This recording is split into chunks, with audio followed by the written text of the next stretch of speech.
My name is Manny Pedroso. I want to talk to you about some flash today. I want to talk to you about the Godox V860 II S. S stands for Sony. Also, I want to talk to you about the X1 TTL flash trigger. Okay, these are the boxes that they came in. I just thought they were nice to display it. Here's our flash. Here's our trigger. We're going to talk about these two, which is a wireless shutter release that just kind of fits in with this whole system, and about this other little small flash made by Godox. So first of all, I want to talk about the build quality of this flash. It's really made out of really nice plastics. Everything works really well. It just feels really sturdy and really powerful and really just feels like really well made.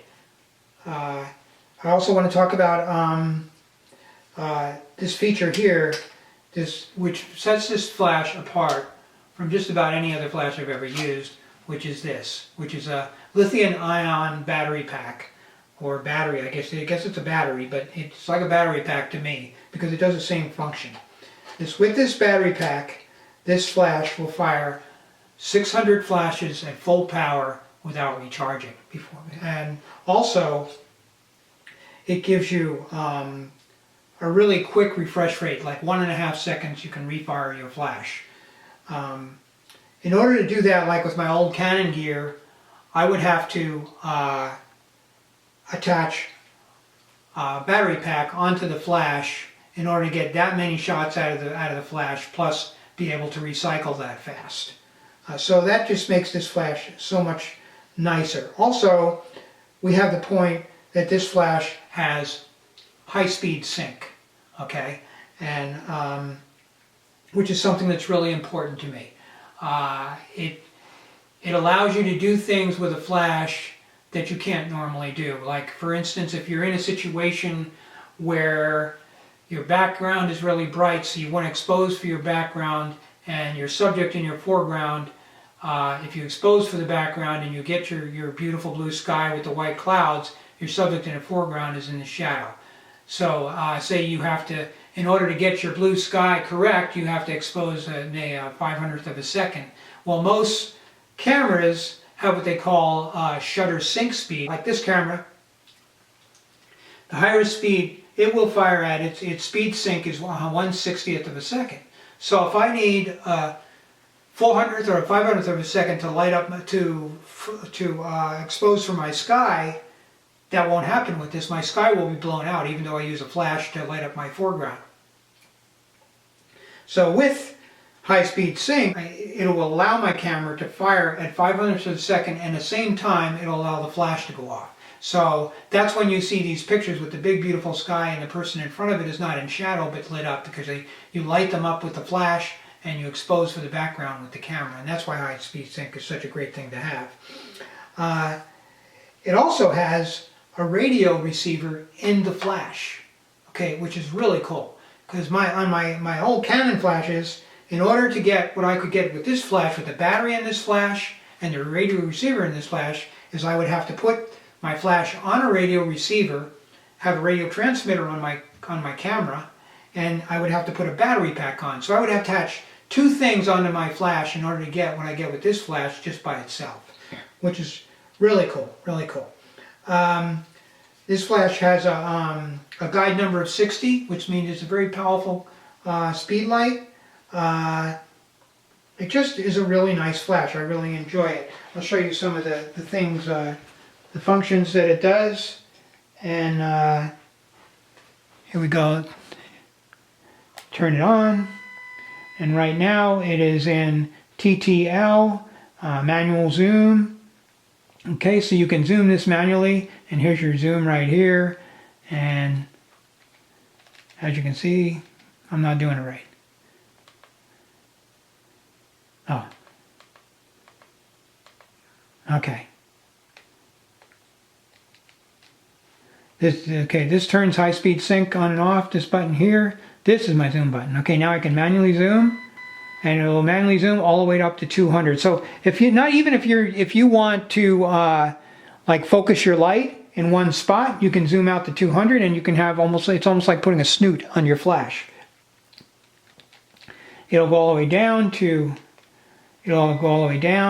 24, and if you go past 24 it goes to auto, which means that when you zoom in or zoom out on your flash, or I mean your lens or whatever lens you have on, it will match that. Okay. Also, if you pull this out, this thing right here, it allows you to go down to 14 millimeters on your zoom. Now you got to make sure that you push that all the way back in when you go, or else you'll be stuck at 14. Okay. It has, here is your flash compensation if you want to dial up and down with the TTL. And this allows you to move from different function to different function. TTL and slave, manual, TTL, manual zoom, manual zoom. I'm going to put it in slave because we're going to be firing it with a trigger in a little while. So anyway, that's some of the functions that it does. And if you get the flash, you can play with it and figure out how it works. Anyway, this is a X1T 2.4 gigahertz Sony flash trigger, and it has an S on it that signifies that it's for Sony. And they come with these little, they all have, in order to go on a Sony hot shoe, they have this little connector here that is very delicate, and you have to be very careful with it. If you drop it and break it, it won't work on your camera. So what's neat with Godox is they give you this little plastic cover to put on it, and you just tighten it down like you're tightening it down on the camera, and that won't come off, and that'll protect your piece. So if you do drop it, you won't break that connector that's very delicate. It has these little delicate wires on it. I had another flash for Sony, a little small one, and I dropped it on asphalt, and that broke, and that was the end of that flash. I still could get it to work once in a while, but it just never worked right anymore. So this goes on your hot shoe, okay? Turn the camera on. Okay, this is set, I have this set at slave, channel 1, and let's see what I got on here. Turn this on. Oh, channel 2, I'm going to change this to channel 2. Okay. Oh, I'm pushing the wrong button. There we go. Okay, channel 2. Alright, what I was doing is I was pushing this button over here because I saw that C, but over here is where the channel button is, right here. You press this and you determine what channel, there's your channel, and you just turn this and it changes the channel. So anyway, it's on channel 2 now. So both my devices are on channel 2. Okay, so I got these all set up the same and radio controlled. Okay, now let's see if this flash fires. Okay, so that flash trigger works, right? The other thing that I want to talk about is, and this will fire 3 different groups of flashes. It will, you can set it to manual, to shoot manual flash. You can shoot it to TTL. You can put it on, I think it's 32 different channels, so it has a lot of functionality. Now this here is it's a Pixel TW283RX wireless flash trigger, and this part is actually wired to my camera, and I'm going to plug it into this multi-use USB port for the Sony a6000, and I got them both turned on, and now I should be able to fire without touching my camera. There we go. So that works. It's really cool little device, nice for if you don't want to touch the camera. You put a camera on a tripod so that you don't, so you reduce shake.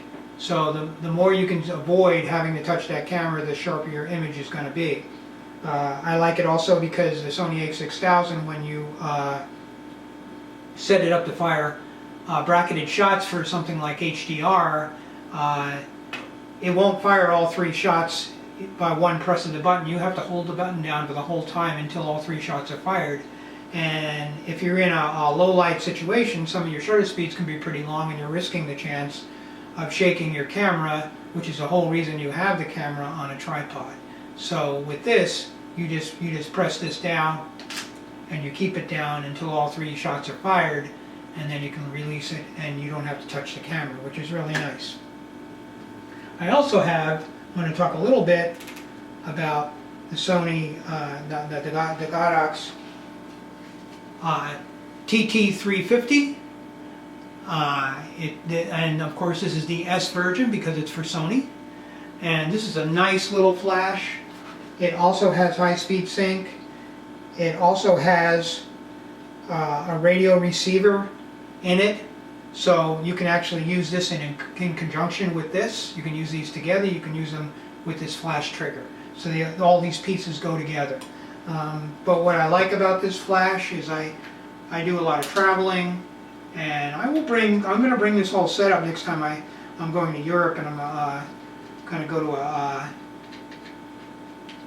an event with some friends of mine, and I'm going to do some portraits for it's going to be a family event. Big groups of families are going to come, and I'm going to do some family portraits. So I'm going to bring all my gear, and but for just hanging out and doing, you know, that I want to flash, I'm going somewhere and I just want to have a little bit of flash, and I don't want that big guy on top of my camera. I have this little guy who also, like I said, does high-speed sync, who also has a radio receiver. Only takes 2 AA batteries, which is kind of cool because all the other flash I've used before always took 4, and works really nicely. Take a picture of this on my coffee stand over there, and very nice, very nice. Here's what my image looks like, and get that on there. I don't know if that's in focus or not, but you know, it comes out pretty nice, really nice light. It comes with this little diffuser on it, so this is a nice little system. It's good if you do any kind of portrait work, or if you just like branching out and doing different things with photography. I used to do weddings and portraits. I don't do any more work for my photography. Is all just for fun now, and I do if I do portraits and things like that, it's just for friends and for my own enjoyment. I like the gear. You know, I'm one of those guys, you know, if you like photography, you like gear. So if you like this video, give me a like, and I'd love it if you would subscribe. I'm new to YouTube, so I probably look a little amateurish here, but hope to get better. Thank you very much. Bye.